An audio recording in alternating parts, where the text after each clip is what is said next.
ഇവിടെ നമുക്ക് കുറെ ദിവസമല്ലോ ബോറടിച്ചിരിക്കുന്നു. നമുക്കൊരു ട്രിപ്പ് പോയാലോ? പക്ഷെ നമ്മൾ അങ്ങോട്ട് പോകണോ? നിങ്ങളൊരു സ്ഥലം തീരുമാനിക്കേ. നമുക്ക് ജസ്റ്റ് ഒന്ന് കറങ്ങിയിട്ട് വരാം. നിങ്ങൾ വണ്ടി കയറ്.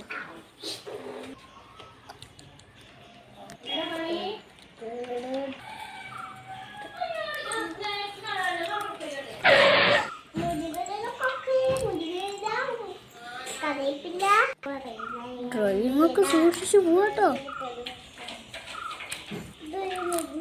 ചേട്ടാ ഇവിടെ നിന്ന് കുറച്ച് ഫുഡ് കഴിച്ചിട്ട് പോവാ. എല്ലാരും ഇറങ്ങ്.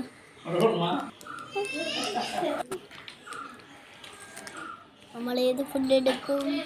നമുക്ക് ചെറുതായിട്ട് ഫുഡ് കഴിച്ചിട്ട് പോവാം. ഓക്കെ, അപ്പം ഫുഡ് കഴിച്ചിട്ടുണ്ട്. പക്ഷെ ഇതൊക്കെ രണ്ട് ലംബോർഗിനി നമ്മുടെ കാറിൻ്റെ മുകളിൽ എന്താ പന വീണ് കിടക്കുന്ന? എന്നാൽ ഇതെന്ത് സംഭവിച്ചു? നീ ആ ജീവാഗൻ എടുക്ക. ഞങ്ങൾ രണ്ടുപേരും ആ രണ്ട് ലംബോർഗിനി എടുക്കാം. ഓക്കെ, ഞാൻ ജീവാഗൻ എടുക്കാം. ഞാൻ ഈ ലംബോർഗിനി എടുക്കാം. അപ്പൊ എല്ലാവർക്കും വണ്ടി ആയാലും നമുക്ക് പോയി തുടങ്ങാം.